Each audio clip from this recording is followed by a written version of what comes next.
جس نے ایک زمانے تک امت کا پاگل بنایا اور پوری دنیا کا اسلامی ہیرو کہلایا، اور لوگوں نے مسلح نئے نئے خرید کر کے اور بچھا کر کے الیکشن کے لیے دعا مانگی، مولا کریم اس طویل القامت احمق الناس کو اللہ تو دوبارہ منتخب کر دے، جسے طیب اردگان کہا جاتا ہے۔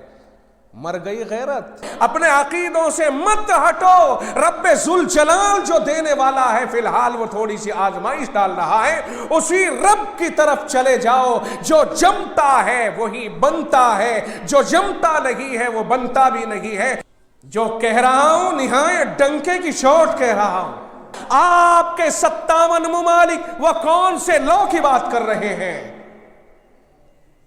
کون سا ایسا ملک ہے میرے پروردگار نے کب کمی چھوڑی ہے؟ مسلمانوں، تمہاری سرحدوں کو ایسے ملا دیا جیسے تمہاری ہتھیلی میں تمہاری انگلیاں یہ ملی ہوئی ہے، فاصلہ نہیں ہے، آپس میں ملی ہوئی ہے، اس طرح تمہاری سرحدوں کو ملا دیا۔ اور اگر تمہارے درمیان میں کچھ فاصلہ ہے وہ تمہارا اپنا قبول کیا ہوا ہے۔ یہ اسرائیل، یہودی، یہ یورپ کا ناجائز نطفہ اور ناجائز بچہ جو تم نے کسی زمانے میں اپنی دریا دلی دکھانے کے لیے بسوایا تھا، بس یہی ایک فاصلہ ہے، اور یہ بھی 32 دانتوں کے بیچ میں زبان کی جسے حیثیت ہے، جو چاہیں تو اسے چاروں طرف سے اس طرح، لیکن جو آئین رب نے دیا تھا مسلمان کے لیے، اس آئین کا کیا ہو گیا؟ کہاں گیا ہے وہ قرآن؟ کوئی قرآن کے مطابق ایک بھی حکم آپ پوری دنیا میں مجھے دکھا دیجئے۔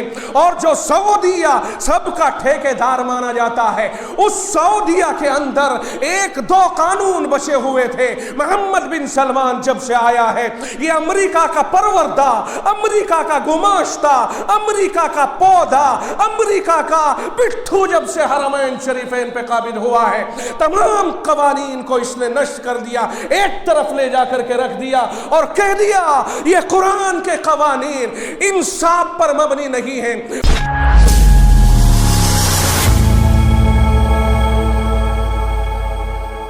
اللہ کے نبی صلی اللہ علیہ وسلم نے ایک جگہ ارشاد بھی فرمایا ہے، جڑودے کے لوگوں توجہ فرمائیں کہ اللہ کے نبی علیہ السلام نے یوں ارشاد فرمایا، کلکم راعٍ وکلکم مسئول عن رعیتہ، فرمایا تم میں سے ہر ایک ذمہ دار ہے۔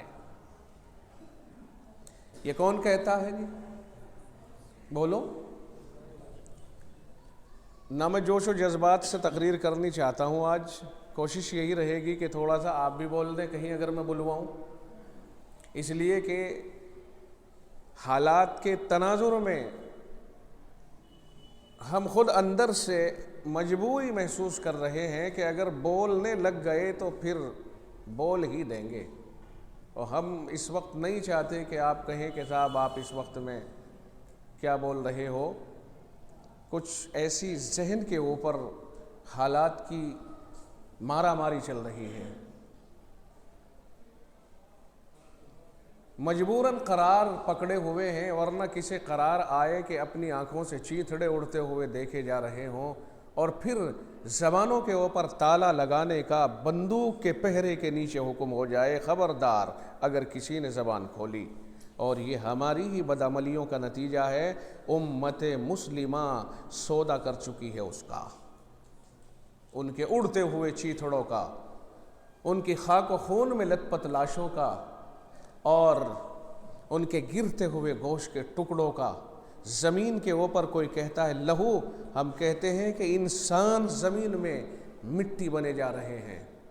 لیکن ایک بات پر ایک پوسٹ میں نے پڑھی، ایک دشمن کرنل نے باقاعدہ اس بات کو واضح کیا ہے، اور یہ طے ہے الفضل ما شہیدت بہ الاعداء، دشمن جس بات کو کہیں اور جس کی گواہی دیں اصل وہ گواہی ہوتی ہے کہ دشمن بھی مان لے۔ اس نے یہ کہا ہے کہ ہم سمجھ نہیں پا رہے ہیں ہو کیا رہا ہے، ہم اپنے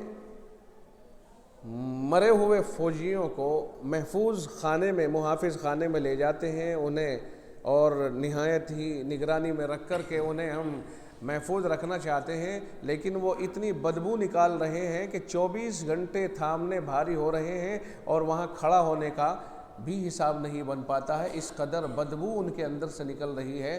لیکن ہم نے اپنے مد مقابل کا ایک فوجی، مد مقابل سے مطلب سمجھ گئے، 15 دن کے بعد اس کی لاش پائی تو اس میں تب بھی ایسی مہک آ رہی تھی جیسے پرفیوم ابھی چھڑکا ہو۔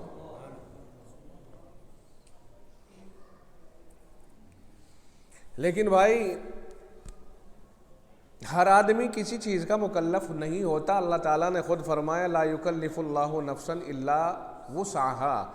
اللہ تعالیٰ نے کسی آدمی کو ایسے حکم نہیں دیے ہیں، کوئی ایسا حکم نہیں دیا ہے کہ جس کی اس میں ہمت نہ ہو۔ یعنی جب ہمت ہوتی ہے تو حکم پر عمل کرنا ضروری، اور جب ہمت نہیں ہوگی تو حکم پر عمل کرنا اس کے لیے ضروری نہیں ہے۔ اور یہ چیز ایسی ہے کہ درجہ بدرجہ پیچھے کو ہٹتی ہے۔ ایک دور ایسا بھی آئے گا کہ جب آپ جہاں بیٹھے ہوئے ہیں یہاں بھی آپ کے اوپر فرض عین ہو چکا ہوگا، لیکن وہ وقت ابھی نہیں ہے، وہ وقت ابھی نہیں ہے، کچھ اس کے لیے وقفہ ہے۔ لیکن اس بات کے اوپر تو بہرحال نہایت افسوس ہے کہ جن لوگوں کے اوپر اعتماد کی نگاہیں اٹھتی ہیں، جو حرمین شریفین کے ذمہ دار سمجھے جاتے ہیں، اور ڈر یہ لگتا ہے کہ حرم مکی ہو یا حرم مدینی، یہ جناب محمد الرسول اللہ صلی اللہ علیہ وسلم کا وطن ہے، آپ یہاں آرام فرما ہیں، وہاں آپ کی ولادت ہوئی، یہ سارا علاقہ جزیرۃ العرب ایک مخصوص حیثیت رکھتا ہے۔ خوف یہ لگتا ہے کہ اگر کوئی بات زبان سے نکل گئی گستاخی نہ ہو جائے، چونکہ اسی سرزمین سے ہمیں ایمان کی توفیق ملی ہے۔ ہم تو کہاں ہیں، ہم کہاں ہیں یہاں، ہمیں اللہ نے ایمان کی روشنی وہیں سے بھیجی ہے، ان لوگوں کی قربانیاں رہی ہیں، اور آج ہم بھی یہ کہہ رہے ہیں کہ ہم ایمان والے ہیں۔ اور ایمان کہاں سے آیا ہے؟ وہیں حرمین شریفین سے ہی ساری دنیا کے پاس چل کے آیا ہے، یہ قرآن وہیں سے آیا ہے، یہ سب چیزیں جو ہم دیکھ رہے ہیں وہیں کی ہیں۔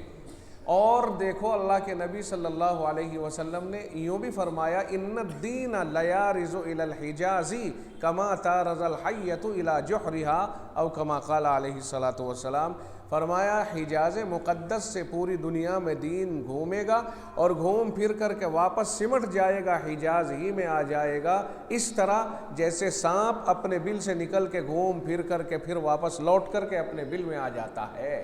اس لیے آخری وقت میں جب دنیا میں ایمان نہیں رہے گا، جب دنیا میں دین نہیں رہے گا، اور یہ دین ساری دنیا میں ایک بار پھیلے گا، پوری دنیا میں پھیل کر کے پھر واپس لوٹتے ہوئے حجاز میں محدود ہو جائے گا، تو اس جگہ کو اللہ نے یہ بھی شرف عطا فرمایا ہے کہ کچھ بھی ہو دین جہاں سے چلا تھا پھر وہیں چمٹے گا، تو اس جگہ کو تو اللہ نے بہرحال عظمت عطا فرمائی ہے۔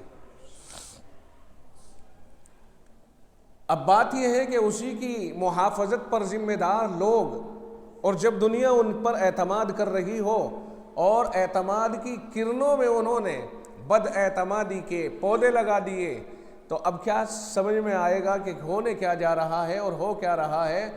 الہی تیرے بندوں کی پیشانیوں پر، ہائے ہائے الہی تیرے بندوں کی پیشانیوں پر لکھا کیا ہے اور کیا پڑھا کیا جا رہا ہے، لکھا کیا ہے اور کیا پڑھا جا رہا ہے۔ الہی تیرے بندوں کی پیشانیوں پر لکھا کیا ہے اور پڑھا کیا جا رہا ہے، کیا پڑھا جا رہا ہے۔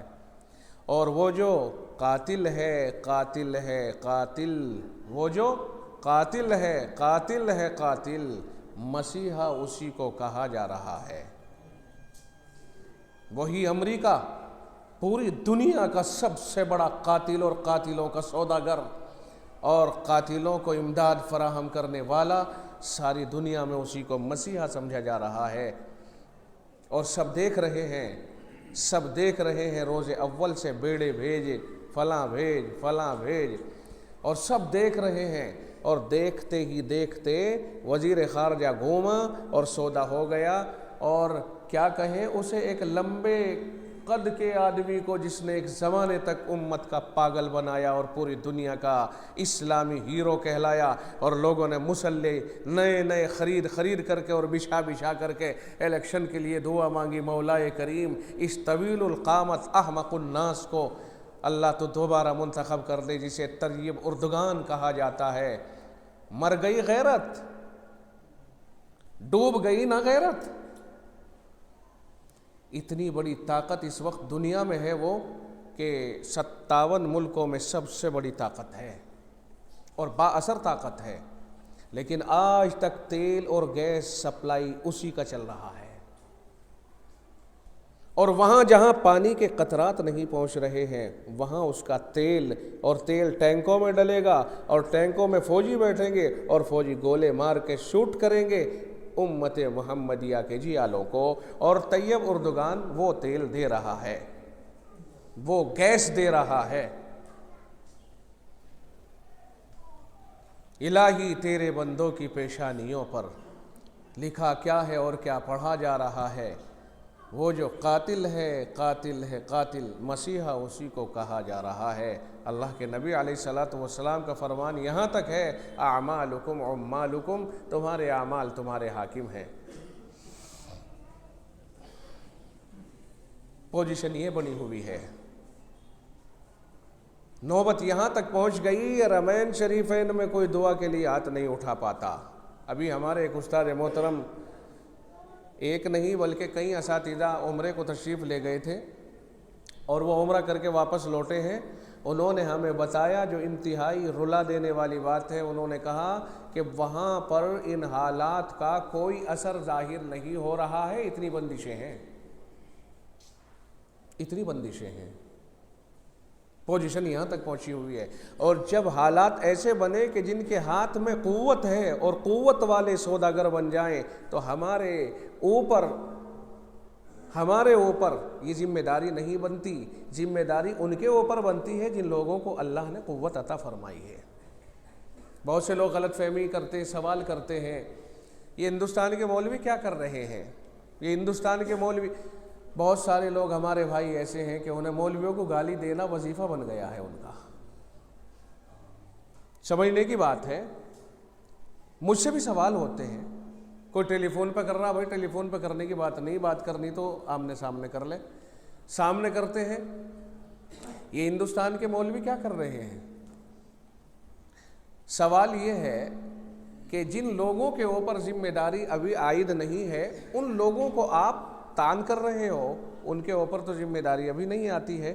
البتہ جن لوگوں کے اوپر ذمہ داریاں آتی ہیں، دیکھو ایک جگہ ہے بالکل اس جگہ، یوں سب سے پہلے تو جس پہ آ کے پڑتی ہے صاحب کھجلی جس کے لگتی ہے، کھجاتا وہی ہے، اور جب تک اس کا ہاتھ جاتا رہتا ہے تو اسی کو کھجانا پڑتا ہے، اور جب ہاتھ جانا بند ہو جاتا ہے تو پھر کہتا ہے بھائی صاحب ذرا سا یہاں کو دیکھو، جو اوپر کو، تو اپنا تو جا نہیں رہا، دوسرے سے کہے گا مدد مانگے گا، ذرا سا وہاں میرا ہاتھ نہیں جا رہا، تو پھر جو اس کے قریب بیٹھا ہوگا اسی سے کہے گا وہ۔ تو سب سے پہلے تو اس کے اوپر ذمہ داری آتی ہے کہ دفاع وہ کرے کہ جس پر آ کے پڑے، پھر اس کے بعد جو اس سے متصل ہے دفاع وہ کرے اس کا جو اس سے ملا ہوا ہے۔ مثال کے طور پر اگر کسی کے یہاں بچہ پیدا ہو جائے تو پرورش کون کرے گا اس کی؟ اس کا باپ اور اس کی ماں اور باپ موجود ہیں، اور پرورش کرنے کے لیے ادھر ادھر کے آس پاس کے گاؤں کے آئے، ایسا تو کبھی نہیں دیکھا ہوگا آپ نے اور نہ سنا ہوگا، بلکہ اس کی پرورش وہ کرے گا جس کے گھر میں وہ پیدا ہوا ہے۔ اچھا صاحب، پھر اگر وہ نہ رہے، وہ پرورش نہ کر سکے کسی وجہ سے، اپنی غربت کی وجہ سے یا انتقال ہونے کی وجہ سے، تو پھر پرورش کی ذمہ داری اس پر آئے گی جو اس کا سب سے زیادہ قریبی ہے۔ اس طرح سے بچے کی پرورش قریب در قریب ہوتے ہوتے، اور وہ نہ رہے تو وہ نہ رہے تو اس کے پچھلا، وہ نہ رہے تو اس کے پیچھے والا، اس طرح سے اس کی پرورش کی ذمہ داری گھوم جائے گی کہ جب قریب کے لوگ پرورش نہ کر پائیں تو اس سے پچھلوں کے اوپر اس کی ذمہ داری عائد ہوتی ہے۔ بس اس اشارے کو آپ ایسے ہی سمجھیں۔ بات سمجھ میں آ گئی؟ لیکن اب ہمارے یہاں پر نہ جانے کیا وجہ ہے بہت سارے ایسے افراد ملیں گے آپ کو جو یوٹیوب دیکھنے والے، انسٹاگرام دیکھنے والے، فیس بک دیکھنے والے، اور بھئی نئی پرانی میڈیا کی خبریں سننے والے. جس وقت میں وہ میڈیا کے سامنے کھڑے ہو جاتے ہیں نا، میڈیا ان کے سامنے ہوتا ہے، وہ اس کے سامنے ہوتے ہیں، روبرو ہوتے ہیں، اور جس وقت میں وہ لوگ خبریں سنانی شروع کرتے ہیں تو سننے والا اتنا منہمک ہو جاتا ہے بعض بار کہ جیسے وہی نازل ہو رہی ہے، اور جو یہ بتا رہا ہے بالکل ایک ایک بات بالکل درست بتا رہا ہے. اور جب اس کے بعد اٹھیں گے وہ ٹی وی کے سامنے تو اتنے متاثر ہو کے اٹھیں گے کہ باہر جا کر کے ان کی زبان وہی کہے گی جو اس نے ان کے دماغ میں ڈال دیا. حالانکہ جو بھی بڑا میڈیا ہے اس وقت میں، عالمی میڈیا، وہ تمام کا تمام وہی بات کہے گا جو ان کے منہ میں ڈالی جائے گی، کیونکہ وہ نوکر ہیں، وہ نوکر ہیں، بکے ہوئے ہیں. انہیں وہی بات کہنی ہے جو ان کے منہ میں ڈال کر کے نکلوائی جائے گی، اور جو اس کے پیچھے اس کا مالک ہے جس میں اس کا مفاد ہوگا وہی بات کہنے کی اسے اجازت بھی ہوگی. چنانچہ آج کے دور کا جو میڈیا ہے سارا کا سارا غلط بیانی سے کام لے رہا ہے، اور ہمارے پاس میں جو ذرائع ہیں، جو اس طرح کے میڈیا ہیں، ان کے ذرائع سے ہم سوچتے ہیں کہ ہمیں ایک صحیح بات مل جائے گی، نہیں مل پائے گی. یہاں تک کہ ہمارا دماغ انہی کی طرح سے ہو جاتا ہے اور ہم بھی پھر آپس میں اسی طرح کی باتیں کرنی شروع کر دیتے ہیں. میڈیا کے اوپر بھروسہ مت کرو اللہ کے واسطے. بہت سے عالم تقریر کرتے ہیں اور بالکل قرآن کی آیتیں اور حدیث پاک بتا کر کے وہ تقریر کرتے ہیں، لیکن نہ تو تقریر سننے کو جی کرتا، نہ اس پر عمل کرنے کو جی کرتا. نہ ہمارے دل میں یہ بات پیدا ہوتی کہ بھئی کوئی عالم ہمیں تقریر سنا رہا ہے اور اللہ کے نبی کا نام لے کر کے وہ پڑھ کر کے سنا رہا ہے. کچھ اثر نہیں پڑ پاتا، کیونکہ ہمارے اوپر ایسا کوچ چڑھ چکا ہے دل کے اوپر کہ جو اندر اترنے ہی نہیں دیتا ہے. بھئی 11 مہینے تک ہم نے ایک طرح کی باتیں سنی، ایک دن کا بیان اس کو نہیں توڑ سکتا، ایک دن کا بیان نہیں توڑ سکتا ہے. عصر کی نماز میں عام طور سے مسجدوں میں کتاب ہوتی ہے اور اس کتاب میں حدیث پاک پڑھ کر کے سناتا ہے امام، لیکن ایسا ماحول بنا ہوا ہے کہ وہ بھاگتے ہیں اٹھ کر کے اور محسوس نہیں کرتے. حالانکہ اگر 2 منٹ 2.5 منٹ بیٹھ کر کے اس کو اطمینان کے ساتھ سننے کا معمول بنا لے تمام مسجد کے لوگ، تو کیا ہمارا وقت اس میں زیادہ خرچ ہو جائے گا اور بڑے بڑے کام ہمارے خراب ہو جائیں گے؟ ایسا بھی نہیں کر پاتے ہیں کہ ہم 2 4 منٹ 3 منٹ اس میں دے دیں، نہیں ہو پاتا ہے.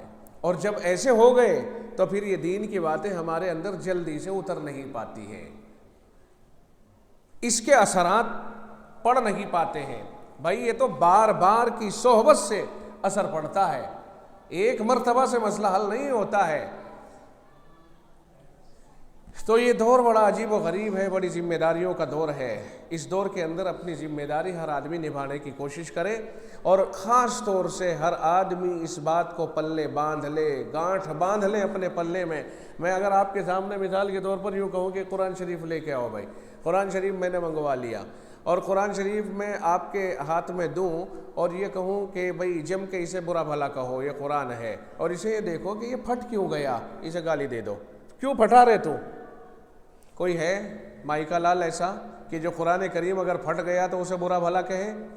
کوئی ہے ایسا کہ اگر وہ بوسیدہ ہو گیا، دیمک نے کھا دیا مثال کے طور پر، اور اسے یہ کہہ کر کے کہ پھینک دو کوڑے کے اوپر؟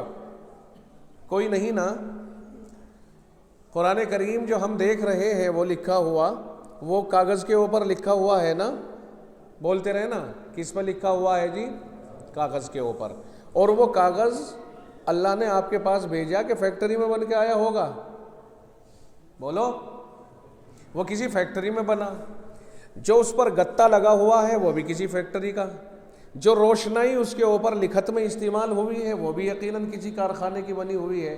جس پریس نے اسے چھاپا ہے اسے بھی کسی مزدور اور مستری نے بنایا ہے.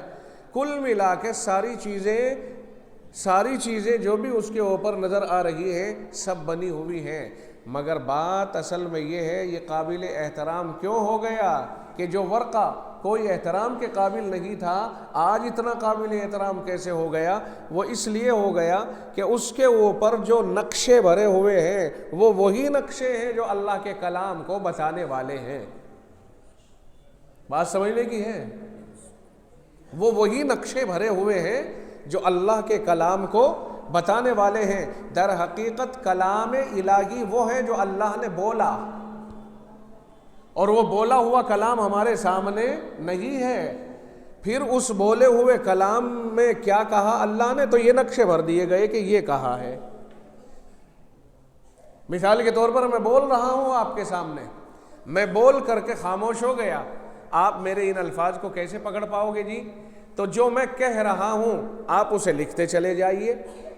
اب جو میں بول رہا ہوں وہی آپ نے کیچ کر لیا، لکھ لیا، تاکہ جو بولا گیا ہے ہم اسے بعد میں اس سے فائدہ اٹھا سکیں۔ اب آپ دیکھ رہے ہیں، پڑھ رہے ہیں، تو ظاہر ہے کہ جو اس پر لکھا ہوا ہے وہ یہ جو میں منہ سے بول رہا تھا یہی تو ہے، مگر یہ بولنے والی بات جو تھی یہ ہماری پکڑ میں نہیں ہے۔ اللہ جو متکلم ہے اور اس کا کلام ہماری پکڑ میں نہیں ہے، البتہ اس کلام پر دلالت کرنے والے الفاظ یہاں پر لکھے ہوئے ہیں، اور ہم کہتے ہیں کہ جو یہ لکھا ہے وہ اللہ نے بولا تھا۔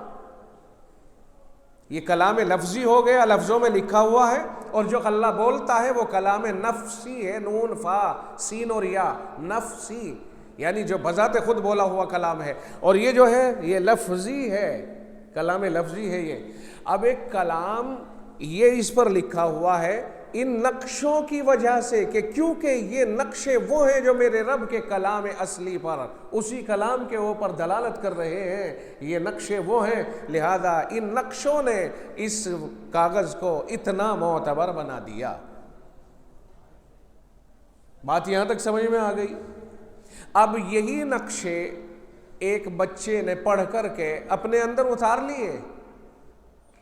آپ بتائیے ایمانداری سے، اگر کوئی عالم یا حافظ بن کے تیار ہوا ہے اور وہ بھی انہی چہار دیواری کے اندر بن کے تیار ہوتا ہے، بھئی کہیں مدرسے میں، مکتب میں، مسجد میں، جامعہ میں کہیں نہ کہیں تو پڑھائی ہوگی ہی ہوگی۔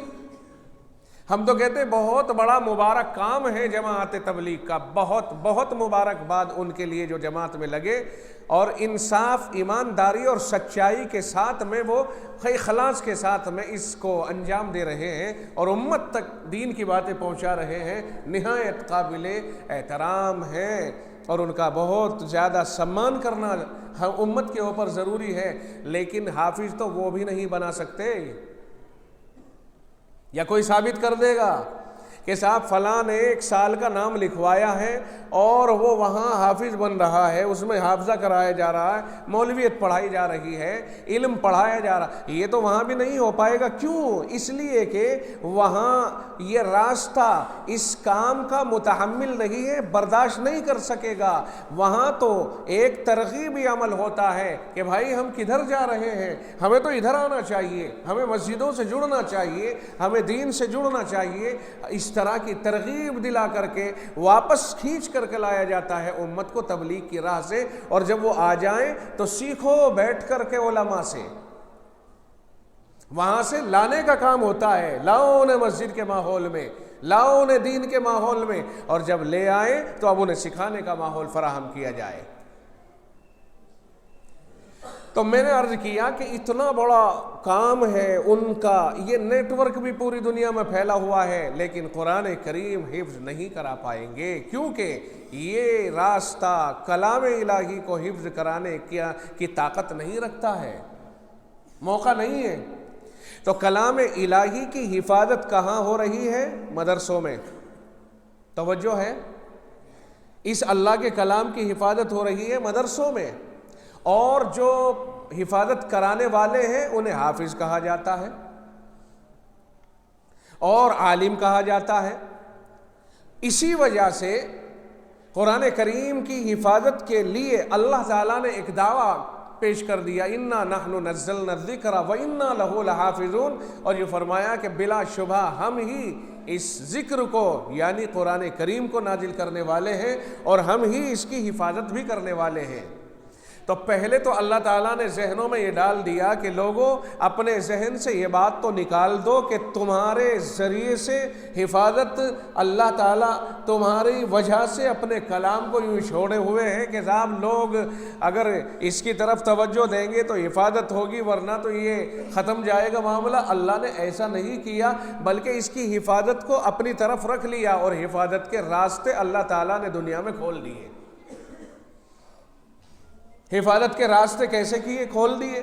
اللہ نے فرمایا ہم نے ہی اتارا ہے، کلام ہمارا ہے، ہم ہی حفاظت کرنے والے ہیں، کلام ہمارا ہے۔ لہذا ہم حفاظت کیسے کرتے ہیں کہ ہم ایسے کرتے ہیں حفاظت کہ لوگوں کے دل میں تڑپ پیدا کر دیتے ہیں، طلب پیدا کر دیتے ہیں، جنہیں اللہ تعالیٰ پسند کرتا ہے ان کے دل کے اندر اللہ تعالیٰ قرآن کریم کے حاصل کرنے کی تمنا پیدا کر دیتا ہے، اور پھر وہ لگتے ہیں، یا اگر وہ اس لائق نہیں ہو کہ وہ کر سکے تو اپنے بچوں کو اس پر لگا دیتے ہیں، بڑی عمر کی وجہ سے اگر وہ یا مشغولیت کی وجہ سے اگر وہ نہیں آ پا رہے ہیں تو پھر اپنے گھر سے اپنے بچے کو اس پر لگاتے ہیں، یا اللہ ہی کرا رہا ہے کیونکہ اس نے حفاظت کی گارنٹی لی، تو اللہ حفاظت کے طریقے ایجاد کر رہا ہے کہ یہ ہے وہ طریقے کہ یہ بچے کو مدرسے کے حوالے کرے گا۔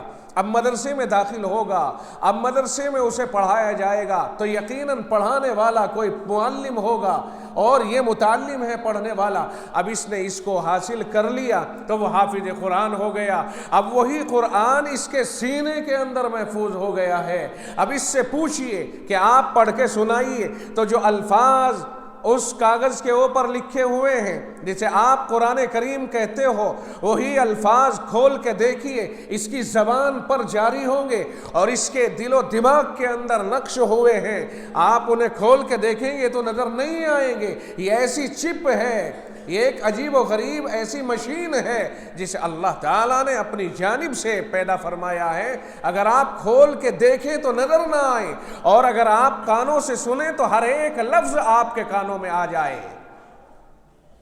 یہ میرے پروردگار کا انوکھا انداز ہے قرآن کریم کی حفاظت کرانے کا۔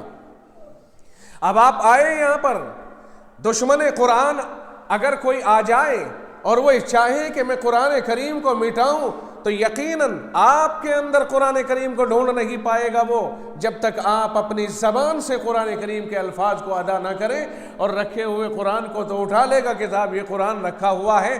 اسی لیے پروردگار نے اس کی حفاظت کی جو گارنٹی لے لی ہے تو کاغذوں پر بھروسہ نہیں کیا ہے کہ صاحب کاغذ ہوں گے تو قرآن کریم محفوظ رہے گا، کاغذ نہیں ہے تو قرآن محفوظ نہیں ہے، بلکہ بڑی ذمہ داری قرآن کریم کی حفاظت کی انسانوں کے سینوں کے اوپر رکھی گئی ہے، اور قرآن کریم کے الفاظ کو انسانوں کے سینوں میں بھروا دیا گیا ہے۔ اب یہ لوڈ ہو کر کے کمال دیکھیے، اب یہ لوڈ ہو کر کے قرآن کریم نازل ہوا مکہ مکرمہ میں، ابتدا اس کے نزول کی مکے میں ہے اور انتہا اس کے نزول کی مدینہ منورہ پہ آ کے ہوتی ہے، یعنی مکہ اور مدینہ منورہ زادہم اللہ شرفا وعظما۔ اللہ تعالیٰ نے ان دونوں مقام کو وہ شرف بخشا ہے کہ اللہ کا آخری کلام، اللہ کا آخری پیغام ان دونوں علاقوں یہ آس پاس کے اندر پورا ہو گیا، اور 23 سال کی مدت میں یہ ضرورت کے اعتبار سے پورا ہو گیا۔ جیسی ضرورت پڑتی رہی ویسی ہی قرآن کی آیتیں نازل ہوتی رہی، اور پھر 23 سال کے بعد اللہ نے اس قرآن کریم کو مکمل کرنے کے بعد اپنے محبوب کو بلا لیا کہ اب آپ کا کام ختم ہو چکا ہے، اور اعلان یہ کر دیا ہے کہ کوئی غلط فہمی میں نہ رہے اور کسی کو شبہ نہ رہے، اور ماضی اور گزشتہ زمانے کے حالات دیکھ کر کے کسی کو یہ جرأت نہ ہو سکے کہ تورات آئی تھی اسے بدل دیا، کسی نے کیا بگاڑ لیا، انجیل آئی تھی اسے عدل بدل کر کے اس کے اندر تحریف اور تبدیلیاں کر دی ہیں، زبور اور آسمانی آنے والی کتابیں ہیں ان کے اندر تبدیلیاں پیدا کر دی گئی۔ خبردار اگر کسی نے قرآن کریم میں تبدیلی کرنے کی سوچی، اس لیے اللہ رب العزت نے اسی وقت میں اعلان کر کے کہہ دیا امت مسلمہ کو، بے خبر بے خبر لوگوں کو باخبر کر دیا. کہا تمہیں خبردار رہنا چاہیے کہ ہم نے اب کی بار جو کلام بھیجا ہے وہ انتہائی اہمیت کے ساتھ بھیجا ہے. ہم نے دعویٰ کر دیا انا نحن نزلنا الذکر وانا لہ لحافظون کہ قرآن کریم کو ہم نے ہی نازل کیا ہے تو ہم حفاظت کرنے والے ہیں. پہلی کتابوں کی حفاظت کی گارنٹی ہی نہیں لی گئی تھی, اس لیے ترمیم کی ہمت ہو گئی اور اس کتاب کی قرآن کی حفاظت کی گارنٹی جو لی گئی تو کوئی اگر جرت کرنے کی کوشش کرتا ہے وسیم رضوی جیسا اسے قبول نہیں کیا جاتا ہے. اگر کسی نے کبھی اس کے اوپر ہاتھ اٹھانے کی کوشش کی ہے امت حرکت میں آ گئی ہے. 300 سال تقریباً ہندوستان کے اوپر ایسے گزرے ہیں جس میں قرآن کے خلاف مستقل ابھیان چلائے گئے اور نوبت یہاں تک آئی کہ وہی تن کا گورا اور من کا کالا 7 سمندر پار سے آنے والا جس کے اوپر آج بھی لوگ بھروسہ کر رہے ہیں وہی ہندوستان کے اوپر آ کر کے اسی نے اپنا یہ ننگا ناچ ناچنا شروع کیا تھا اور اس نے قرآن کریم کے نسخوں کے خلاف ایک مستقل مہم چھیڑی اور 1860 سے شروع کر کے اور 1867 تک مسلسل شدید ترین مہم چلائی گئی کہ پہلے قرآن کریم کے نسخوں کو اٹھایا گیا, انہیں مٹانے کی کوشش کی گئی اور پھر علماء کو مستقل طور سے ختم کرنے کی کوشش کی گئی. مگر بھول گیا تھا نادان کہ جس رب نے حفاظت کی ذمہ داری لی ہے وہ سویا نہیں, وہ غافل نہیں, وہ ڈرتا نہیں, دبتا نہیں. وہ رب دیکھ رہا ہے تمہیں جو تم کر رہے ہو سب اس کی نظروں میں ہے. اس رب نے قاسم نانوتوی جیسوں کی شکل میں, اس رب نے مولانا شیخ الہند محمود حسن جیسوں کی شکل میں, اس نے مولانا رشید احمد گنگوہی جیسوں کی شکل میں, انہوں نے حاجی امداد اللہ جیسوں کی شکل میں, انہوں نے مولانا اشرف علی تھانوی جیسوں کی شکل میں, انہوں نے مولانا مملوک علی, شاہ ولی اللہ محدث دہلوی, شاہ عبد الرحیم, شاہ عبد العزیز, شاہ اسحاق وغیرہ, شاہ رفیع الدین اور مولانا حسین احمد مدنی, مولانا ابو الکلام آزاد, اس طرح کے ہزاروں علماء کی شکل میں ایسے اہم ترین افراد کو کھڑا کر دیا ہے جس نے اسے الٹے پیر بھیجنے پر بھی مجبور کیا اور قرآن کریم کی حفاظت میں بھی اپنا کردار ادا کیا. وہ نہیں ہے, قرآن بھی یہاں ہے اور علماء بھی یہاں ہیں. یہ بات ہر ایک کی سمجھ میں آ جانی چاہیے. بڑی بڑی طاقتیں استعمال ہوئی. ایک زمانہ تھا کہ روس کو پوری دنیا کے اندر یہ کہا جاتا تھا کہ اگر یہ کہیں پیر رکھ دے تو کسی میں اس کے پیر کو اٹھانے کی گنجائش نہیں ہے, یہ ایسے ہاتھی کا پیر ہے جسے کوئی ہٹا نہیں سکتا ہے. وہی پڑوسی ملک ہے افغان جہاں پر اس نے اپنا پنجہ گاڑا اور مدتوں تک وہاں پر وہ اپنی کوششیں کرتا رہا. لیکن خدا کی قسم جنہیں چٹنی سے روٹی میسر نہیں آتی ہے, جو ایک ٹائم بھوک کھا لے تو 4 ٹائم بھوکے رہ کر کے گزارا کرنے والے ہیں, وہی بوریاں نشیں, وہی فرش پر بیٹھنے والے, وہی بیچارے چیتڑوں میں رہنے والے, مگر پروردگار عالم نے انہی کے ذریعے سے اسے وہاں سے واپس لوٹنے پہ مجبور کیا اور دنیا کی سپر طاقت کہلانے والی پھر دوسری طاقت نے وہاں قبضہ کیا. 20 سال تک ننگا ناچ ناچا جاتا رہا. وہ کون سا بم تھا جو افغان پہاڑیوں پر اور وہاں کی آبادیوں پر نہ گرایا جا رہا تھا؟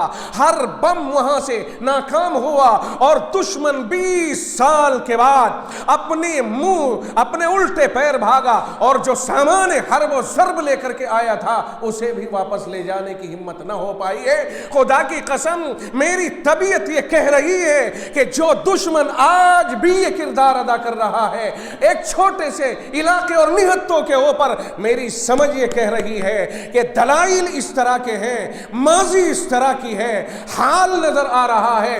انشاءاللہ مستقبل ان کا ہوگا جو مظلومیت کی انتہا کو پہنچ چکے ہیں. یہ امکان نظر آ رہا ہے. الحق یعلو ولا یعلا, حق بلند ہو کر کے رہتا ہے, کبھی مغلوب نہیں ہوتا ہے. طوفان آتا ضرور ہے, طوفان میں لچک کھانے والے پیڑ اس طرح جھکتے ضرور ہیں, لیکن جتنی دیر طوفان ہوتا ہے اتنی ہی دیر کے لیے پھر طوفان آگے چلا جاتا ہے. ہار مان کے یہ سیدھے کھڑے ہو جاتے ہیں.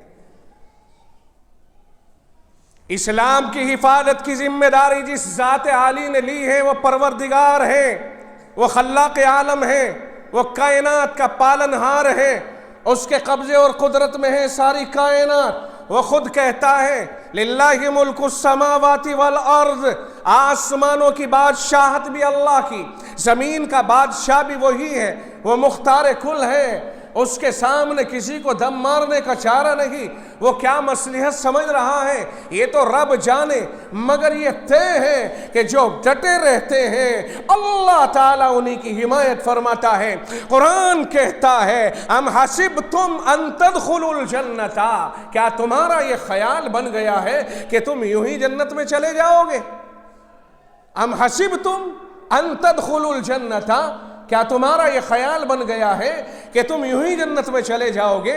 وَلَمَّا يَأْتِكُمْ مَثَلُ الَّذِينَ خَلَوْا مِن قَبْلِكُمْ، اور اب تک تمہارے اوپر وہ حالات نہیں آئے ہیں جو تم سے پہلے لوگوں کے اوپر آ چکے ہیں۔ میں نہیں کہتا، میرا پروردگار کہتا ہے، اور ایک جگہ نہیں کئی جگہ اللہ نے اس طرح کے ارشادات فرمائے ہیں۔ ام حسبتم ان تدخلوا الجنت ولما یاتکم مثل الذین خلوا من قبلکم مستهم البأساء والضراء، انہیں اتنی تکلیفیں اور پریشانیاں پہنچی، اتنے حالات ان کے اوپر آئے، وزلزلوا، اور ایسے حالات آئے کہ انہیں جھنجھوڑ دیا گیا، حتی یقول الرسول والذین آمنوا معه متی نصر اللہ، یہاں تک کہ رسول کی موجودگی میں یہ ہو رہا تھا، اور رسول بھی یہ کہہ گزرے اور ایمان والے بھی یہ کہہ گزرے کب آئے گی اللہ کی مدد۔ جب مضطر ہو کر کے انہوں نے پکارا، رب نے کہہ دیا الا ان نصر اللہ قریب، سن لو اللہ کی مدد قریب ہی آ چکی ہے۔ جب آدمی بے قرار ہو جاتا ہے تو قرآن کہتا ہے امن یجیب المضطر اذا دعاہ، کون ہے وہ ذات جو کسی مضطر، بے چین اور بے قرار کی دعا کو قبول کرتی ہے؟ کون ہے وہ جب وہ اسے پکارتا ہے؟ اور کون ہے ویکشف السوء، اور کون ہے وہ جو پریشانیوں کو دور کرنے والی ذات ہے؟ ویجعلکم خلفاء الارض، کون ہے وہ جو تمہیں زمین میں خلیفہ بنا دے گا؟ وہ کون ہے؟ اِلَٰهٌ مَّعَ اللَّهِ، کیا اللہ کے سوا اللہ کے ساتھ کوئی اور معبود ہے؟ قرآن کریم میں کہا گیا ہے، میں اپنی جانب سے نہیں گھڑ رہا ہوں، قرآن کہتا ہے الف لام میم احسب الناس ان یترکوا ان یقولوا آمنا وہم لا یفتنون۔ اہل ہند آپ بھی اسے اپنے پلے میں باندھ کر کے رکھیے، مت شکوا کرو کسی آر ایس ایس کا، مت شکوا کرو کسی بی جے پی کا، یہ تو رب کا فرمان ہے، حالات تو اللہ کی طرف سے بنائے جاتے ہیں جانچنے کے لیے۔ جس رب نے ہمارے اور آپ کے لیے ایسی بڑی جنت تیار کر رکھی ہے، اتنا بڑا مہمان خانہ تیار کر رکھا ہے کہ جس کے ایک غسل خانے کے برابر پوری دنیا کی قیمت نہیں ہو سکتی ہے، جس رب نے اس امت محمدیہ کے لیے ایسی جنت تیار کر رکھی ہے کہ اس امت کا سب سے آخری فرد جو جہنم سے سزا بھگت کے جائے گا، اسے اللہ کے نبی نے فرمایا اس دنیا سے 10 گنا بڑی جنت اللہ عنایت فرمائے گا۔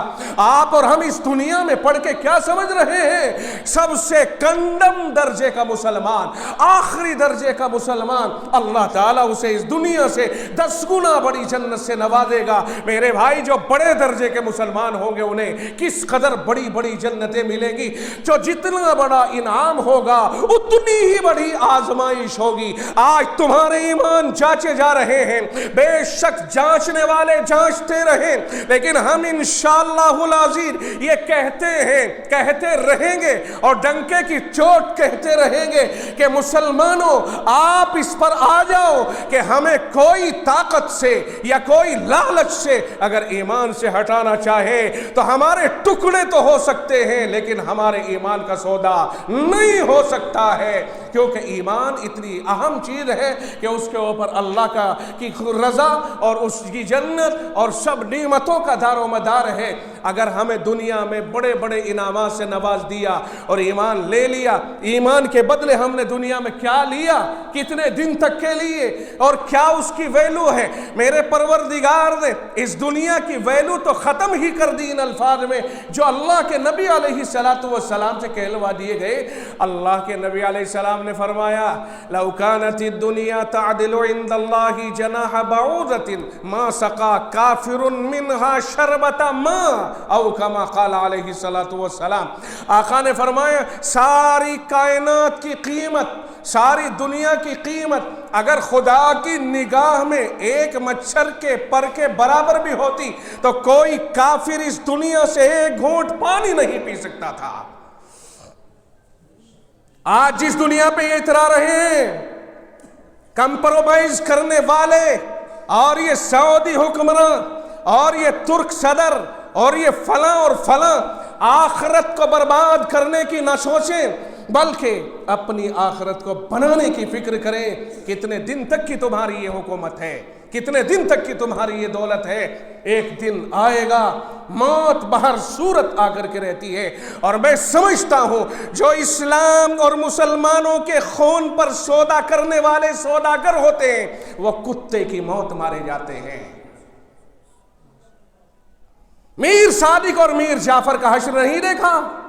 تاریخ کہتی ہے جب میر جعفر نے نواب سراج الدولہ کے ساتھ غداری کی تھی، اور جب میر صادق نے سلطان ٹیپو شہید رحمت اللہ علیہ کے ساتھ غداری کی تھی، جنہوں نے یہ کہا تھا کہ شیر کی ایک دن کی زندگی گیدڑ کی 100 سال کی زندگی سے بہتر ہوتی ہے، جس ٹیپو سلطان کے ساتھ جب غداری کی تھی تو جس وقت میں لالچ دے کر کے انگریز نے انہیں توڑ لیا تھا اور سارے راز انہی لوگوں کے پاس فوجی راز ہوا کرتے تھے، تو اس وقت میں انگریز نے یہ کہتے ہوئے ختم کیا تھا انہیں کہ جو اپنوں کا نہیں ہو سکتا وہ ہمارا بھی نہیں ہو سکتا ہے۔ کتے کی موت مارے جانے والے ہیں۔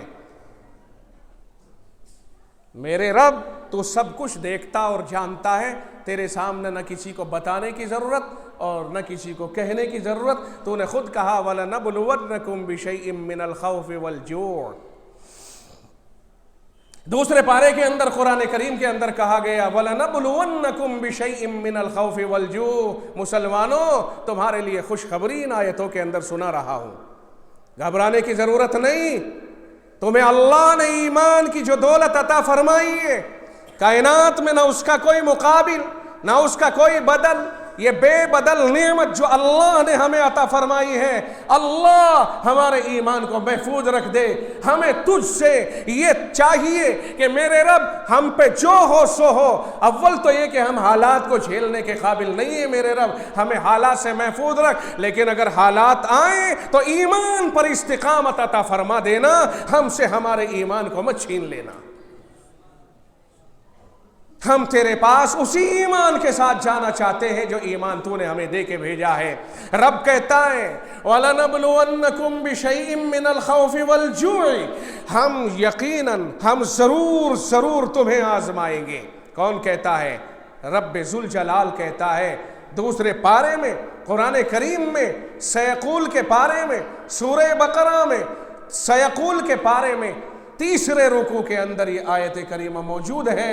رب کہتا ہے وَلَنَبْلُوَنَّكُمْ بِشَيْءٍ مِّنَ الْخَوْفِ وَالْجُوعِ، ہم ضرور تم سب کو آزمائیں گے۔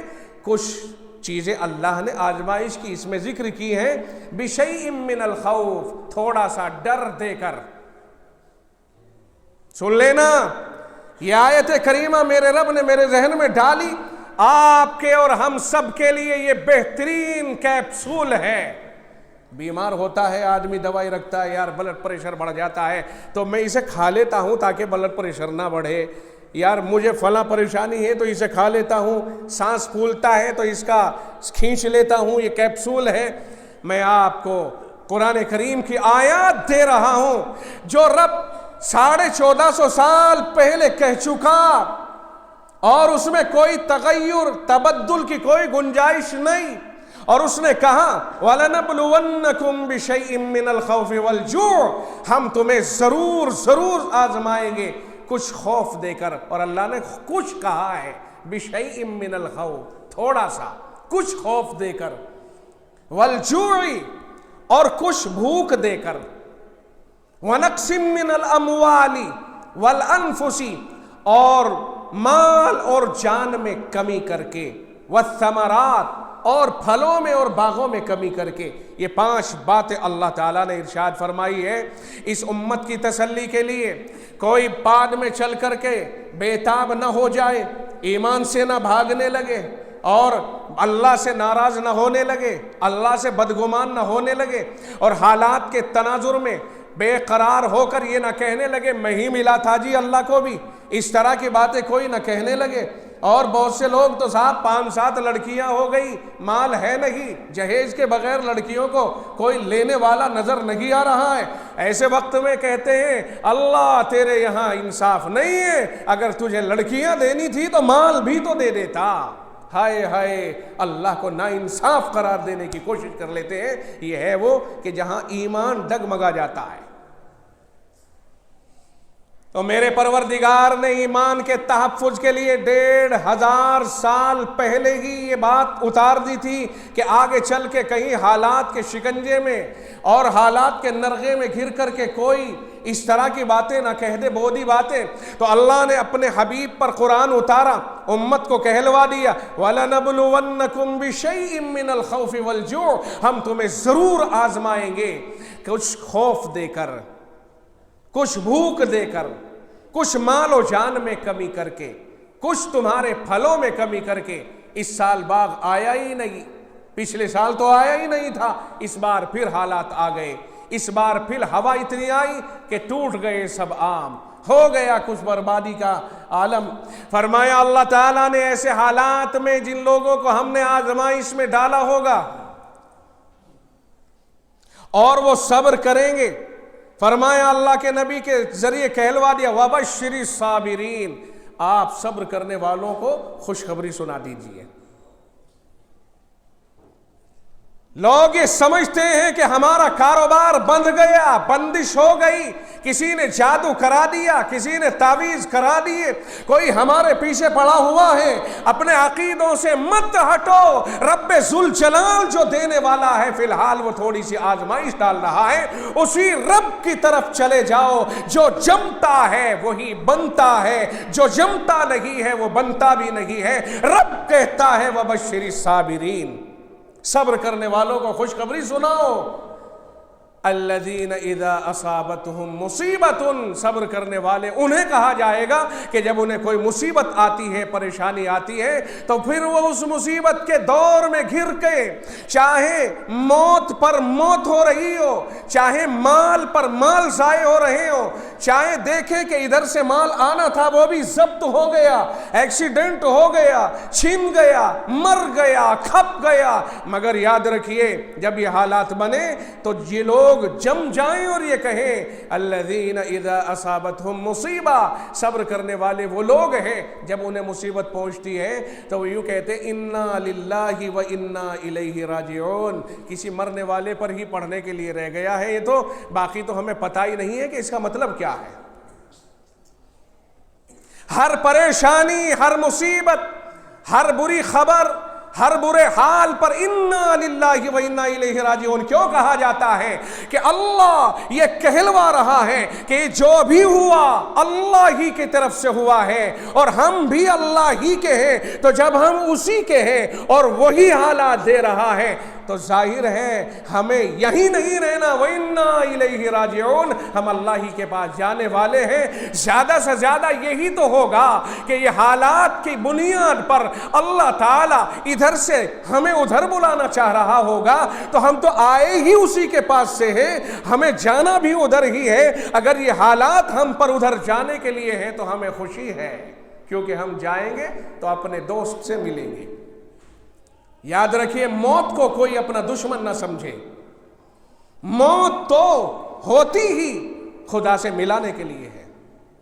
اگر موت نہ آئے تو خدا سے کون ملے؟ موت نہ آئے تو جنت کسے ملے؟ موت نہ آئے تو اللہ کی رضا کسے ملے؟ اس لیے نہ مرنے سے کوئی ڈرنا نہیں چاہیے، موت کو مانگنا بھی نہیں چاہیے۔ قرآن منع کرتا وَلَا تَتَمَنَّوْا الْمَوْتَ، موت نہ مانگو، لیکن اگر آ رہی ہے تو بھاگنا موت سے، یہ بھی غلط ہے۔ مثال کے طور پر اگر کہیں طاعون کی بیماری آئی، کوئی عمومی بیماری آئی، اگر کوئی وہاں سے بھاگتا ہے، اس کا مطلب یہ ہوا کہ وہ اللہ کی تقدیر سے بھاگتا ہے، کیونکہ موت کے بارے میں اللہ نے کہا ہے اینما تکونوا یدرککم الموت ولو کنتم فی بروج مشیدہ، جہاں کہیں بھی چلے جاؤ گے موت تمہیں وہیں دبوچ لے گی، چاہے مضبوط قلعوں میں کیوں نہ چلے جاؤ۔ اس لیے مصیبتوں کی جگہ سے بھاگنا یہ جائز نہیں ہے، البتہ مصیبتوں کی جگہ پہ آنا یہ بھی بہتر نہیں ہے۔ بات سمجھ لو اسے، ابھی کووڈ-19 گزرا ہے نا پیچھے، آگے کے حالات میں ہمیں نہیں پتا کہ کووڈ-19 آئے گا کہ 16 آئے گا کہ فلاں آئے گا، نہیں سمجھ سکتے ہیں ہم کیا دشمن کیا بنا کر کے پیش کر دے۔ جہاں آفات عام آئے وہاں سے بھاگنا یہ شریعت کی تقدیر کے خلاف ہے، اور وہاں آنا یہ احتیاطی تدابیر کے خلاف ہے۔ کہیں ایسا نہ ہو، دیکھو اگر آ گئے اور مر گیا تو یوں کہے گا یار میں نہ جاتا تو مرتا نا، یہاں آ کے خواہ مخواہ مر گیا، تو یہ بدعقیدگی پیدا ہو جائے گی، حالانکہ موت لکھی ہوئی تھی۔ اس لیے اپنے اختیار سے آنے کو بھی منع کیا اور وہاں سے بھاگنے کو بھی منع کیا ہے، کہ کہیں یوں نہ کہے کہ میں بھاگ کے آ گیا ورنہ تو میں بھی مر لیتا وہاں پہ۔ تو اس طرح کے عقیدے اللہ نے مضبوط کرائے ہیں اپنے بندوں کے۔ بات سمجھ میں آ رہی کہ نہیں آ رہی ہے؟ تو جس رب نے کہہ دیا کہ آزمائش آئے گی، اگر مالوں میں پریشانی آئے تو رب کا فیصلہ، جانوں میں تنگی آئے تو رب کا فیصلہ، اور یہ سب چیزیں ہو کر رہیں گی، ہو جائیں گی، کسی پہ آئے گی کسی پہ نہیں، کوئی ضروری نہیں کہ سب کے اوپر آئیں، لیکن اللہ نے پہلے ہی آگاہ کر دیا ہے۔ اس لیے اگر کیسے حالات آئیں تو اسی سے جڑ جاؤ جس کی طرف سے آئے ہیں، دینے والا وہ ہے تو لینے والا بھی حالات کو وہی ہے۔ تو میرے بھائی ہمیں اپنے عقیدوں کو مضبوط کرنے کی ضرورت ہے، اور وہ بات جو پیچھے چل رہی تھی اس کے بارے میں قرآن کریم کہتا ہے حالات سے گھبرانے کی ضرورت نہیں۔ الف لام میم احسب الناس ان یترکوا ان یقولوا آمنا وهم لا یفتنون، کہ کیا لوگوں نے یہ سمجھ لیا ہے، احسب الناس کیا لوگوں نے یہ سمجھ لیا ہے، ان یترکوا کہ انہیں یوں ہی چھوڑ دیا جائے گا، ان یقولوا آمنا کہ وہ یوں کہتے رہے ہم تو مومن ہیں، ہم جی مسلمان ہیں، خالی مومن اور مسلمان ہونے کے دعوے پہ ہی چھوڑ دیا جائے گا، وهم لا یفتنون اور انہیں آزمایا نہیں جائے گا۔ دیکھو قرآن کریم کا اسلوب دیکھیے آپ، 20ویں پارے کے اندر یہ آیت موجود ہے، 3 پاؤ ختم ہوئے، 4تھا پاؤ شروع ہوا، جہاں سے شروع ہوا سورہ عنکبوت، وہاں اللہ نے یہ اپنا بیان رکھا ہے۔ فرمایا کیا لوگوں نے یہ سمجھ لیا ہے کہ وہ ایمان والا کہتے رہے اپنے آپ کو اور آزمایا نہ جائے ان کو؟ اور جب اللہ کہہ رہا ہے بھائی تو پھر تو یقیناً کچھ نہ کچھ ہو سکتا ہے۔ آگے اللہ نے اگلی آیت میں فرمایا وَلَقَدْ فَتَنَّ الَّذِينَ مِن قَبْلِهِمْ، فرمایا ان سے پہلے لوگوں کو ہم آزمائش میں ڈال چکے ہیں، ان سے پہلے لوگوں کو آزمائش میں ڈال چکے ہیں، اس لیے آزمائشوں کے لیے تو مومن ہر وقت تیار رہتا ہے۔ مومن آیا ہی جانے کے لیے ہے، سدا رہنے کے لیے نہیں۔ اور دیکھو دنیا کے اندر دنیاوی زندگی کے اوپر سب سے زیادہ حرص رکھنے والی ایک قوم ہے، یہودی کہتے ہیں اسے، ہم نہیں کہتے، قرآن کریم نے بتایا ہے ہمیں۔ آپ 6 پارہ اٹھاؤ گے اس میں قرآن کریم کے اندر صاف صاف کہا گیا ہے، توجہ رکھنا میں ایک خاص نقطہ بتاؤں گا یہاں پر۔ قرآن کریم میں کہا ہے لَتَجِدَنَّ أَشَدَّ النَّاسِ عَدَاوَةً لِلَّذِينَ آمَنُوا الْيَهُودَ، تم سب سے زیادہ دشمن ایمان والوں کا ضرور یہودیوں کو پاؤ گے۔ کون کہہ رہا؟ بولو، قرآن کریم کہہ رہا ہے۔ اب یہ کہا، پھر اس کے بعد کہا لَتَجِدَنَّ أَشَدَّ النَّاسِ عَدَاوَةً لِلَّذِينَ آمَنُوا الْيَهُودَ، دوسرے نمبر پر فرمایا وَالَّذِينَ أَشْرَكُوا، اور مشرکوں کو، بت پرستوں کو، دوسرے نمبر پر۔ سب سے پہلا مسلمان کا بڑا دشمن سب سے یہودی، دوسرے نمبر پر اس کے ساتھ شرکت کرنے والا مشرک۔ یہی وجہ ہے وطن عزیز اور وہ دونوں آپس میں بہت زیادہ تال میل رکھتے ہیں۔ ہائے ہائے میرے پروردگار، تو نے تو ہمیں 1500 سال پہلے یہ اطلاع دے دی تھی، ہمیں کوئی تعجب نہیں ہے کہ اگر وہاں ذرا کوئی بات ہو اور ہمارے وزیر اعظم کہیں مجھے بہت دکھ ہے، میرے اندر بہت یوں ہو گیا اور وہ ہو گیا، ہمیں کوئی تعجب نہیں، کیونکہ اللہ نے ان کے جوڑ کو اسی وقت پیش کر دیا تھا جب قرآن آ رہا تھا۔ سمجھ بھی رہے ہو کچھ یا نہیں؟ اور اگر کوئی چلا جائے وہاں مدد کو تو ہمیں اس پہ بھی کوئی تعجب نہیں ہے۔ قرآن کریم کا اسلوب تو دیکھیے، قرآن کیا کہہ رہا ہے، اور جب قرآن میں سارے نسخے موجود ہیں پھر ہمیں تذبذب کا شکار ہونے کی ضرورت کیا پیش آئی ہے؟ مطمئن کیوں نہیں ہو جاتے؟ قرآن اٹھاتے جائیے اور امت کے لیے تسلی کے نسخے حاصل کرتے جائیے۔ انجانے نہیں ہیں، انجانے ہم جان بوجھ کر کے بنے ہوئے ہیں، ورنہ قرآن آیا ہی جانکاری کے لیے تھا، قرآن کریم آیا ہی ہدایت کے لیے تھا، جسے آج ہم نے صرف مدرسے والوں کو ڈپٹی دینے کے لیے لگ دیا۔ مولوی صاحب بابا جی کا انتقال ہو گیا، پڑھنے کے لیے بچے بھیج دو، اگر نہیں بھیجیں گے تو مولوی صاحب کو ڈر یہ ہے کہ چندہ دینا بند کر دیں گے، اور رب نے پہلے ہی مولوی صاحب کو بھی کہہ دیا کہ ڈرنا نہیں، اگر قرآن کی اور اسلام کی اور دین کی مصلحت کے خلاف کوئی قدم اٹھائے تو ہوگا چودھری اپنے گھر کا ہوگا۔ رب کہتا ہے انا نحن نزلنا الذکر وانا لہ لحافظون، ہمارا ہے قرآن، حفاظت ہم کرنے والے ہیں، ڈرنے کی تجھے ضرورت نہیں ہے۔ جو لوگ مدرسے اتنے ڈر کے چلاتے ہیں، ہم سمجھتے ہیں دست بستہ وہ اپنے گھر کو چلے جائیں، مدرسوں میں نہ رہیں۔ میں بہت صاف کہہ رہا ہوں، یہ قرآن صرف مرنے والوں کو بخشوانے کے لیے نہیں آیا، اور جو مرا ہے شاید اسے تو یقین بھی نہیں تھا اتنا، اگر یقین ہو تو بہت سے لوگ پڑھتے یا پڑھاتے۔ آج ہم دیکھ رہے ہیں نہ جانے کتنے لوگ ہیں جو قرآن کریم کی تعلیم کو پڑھانے کے لیے تیار نہیں ہوتے۔ 5-7 ہزار روپے کی تنخواہ میں کیا ہوگا؟ ایک صاحب نے مجھے اطلاع دی کہ میرے باپ کا ذرا ذہن بنائیے، وہ پڑھانے کو عالم بنانے کو بالکل تیار نہیں، کہتا میں عالم نہیں بناؤں گا بالکل بھی، چاہے مزدوری کرا لوں، میرے بس کا کام نہیں ہے۔ کسی مسجد میں جائے گا تو ٹپن اٹھائے گا، کہیں مدرسے میں جائے گا تو رسید اٹھائے گا۔ ظالموں، رسید تم نے اٹھوائی ہے ہم سے، میں آپ کو نہیں کہہ رہا ہوں، میں ایسا تصور کرنے والوں کو کہہ رہا ہوں، رسید ایسے لوگوں نے اٹھوائی ہے ہم سے، اور ہم تو رسیدیں اٹھا کر کے کرتے رہیں گے۔ دین کی خدمت ہماری ذمہ داری ہے۔ اگر لوگ اپنی ذمہ داری لے لے مالدار، اور اپنے گھروں سے لا کے مدرسوں کی ضرورت پوری کریں، جس طرح ایک جڑودا اتنا بڑا گاؤں ہے، اگر کوئی یہاں کا رسید لے کر باہر نکلتا ہے اور وہ باہر سے چندہ لا کر کے بجٹ پورا کرتا ہے، پھر اتنے بڑے جڑودے کا ہوگا کیا، پھر اس دولت کا ہوگا کیا؟ اگر یہ قرآن کی خدمت میں کام نہ آئی، اگر یہ علم کی خدمت میں کام نہ آئی، اگر یہ اللہ کے دین کی حفاظت میں کام نہ آئی، تو پھر کیا ہوگا اس دولت کا؟ یہ اللہ نے ہمیں دین کو بچانے کے لیے دی ہے، کیا ہوگا پھر اس دولت کا؟ بڑے بڑے گاؤں ہیں، مکتب نہیں چلا پا رہے ہیں، تنخواہیں نہیں دی جا رہی ہیں، اور پھر کہتے ہیں کہ جی 6-7 ہزار کی تنخواہ میں کیا ہو رہا؟ میں کہتا ہوں 50,000 تنخواہ کرو۔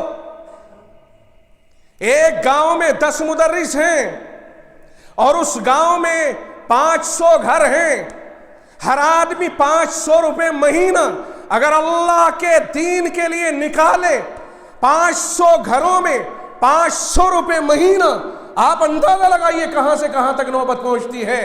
کیوں نہیں تنخواہ بڑھا کر کے دی جاتی؟ کیوں نہیں اماموں کو بڑھا کر کے دیا جاتا؟ جبکہ وہ ہمیں خدا سے ملانے والے ہیں، وہ ہمیں خدا کا کلام پڑھانے والے ہیں۔ پھر اس سے بڑھ کر کے جب کوئی کلام نہیں، جس کے شرائط بے وضو نہیں چھو سکتا، نیچے نہیں رکھا جا سکتا، اس کے اوپر کوئی دوسری کتاب نہیں رکھی جا سکتی ہے، مگر ایک حافظ ہو جانے کے بعد اس کے اوپر سب کو رکھ دیتے ہیں، ایک مزدور اس کے اوپر بیٹھ جائے گا۔ اگر اس کی 8,000 تنخواہ ہے تو مزدور کی 12,000 تنخواہ ہے۔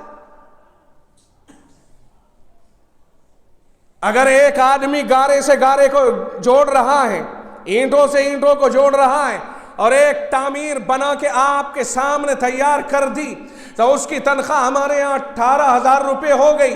15,000 20,000 ہو گئی. ایک آدمی اگر انسان کو خدا سے جوڑ رہا ہے, انسان کے دل میں اللہ کے نبی کا پیار ڈال رہا ہے, اس کی آخرت کو بنا رہا ہے, اس کی جنت کو بڑا کر رہا ہے, محلات جنت میں تعمیر ہو جائیں, اس کے سر پہ اللہ, اس کے ماں باپ کے سر پہ اللہ اس کی برکت سے ایسا تاج رکھے کہ جس کی روشنی اس سورج سے بھی کہیں زیادہ ہو جو دنیا میں طلوع ہوتا ہے, اگر اس کی سفارش پر اس کے گھرانے کے 10 ایسے آدمی کو اللہ بخش دے جن پر جہنم واجب ہو چکی تھی, کیا خیال ہے جو ایسی شخصیت کو تیار کر رہا ہے اس کی تنخواہ دینے کے لیے لالے پڑے ہوئے ہیں, اس کی روٹیاں دینے کے لیے لالے پڑے ہوئے ہیں. جیسا کہ ہم نے لاک ڈاؤن میں دیکھا کہ سب سے زیادہ مظلوم اگر کوئی قوم تھی وہ علماء اور اماموں اور مؤذنوں کی تھی.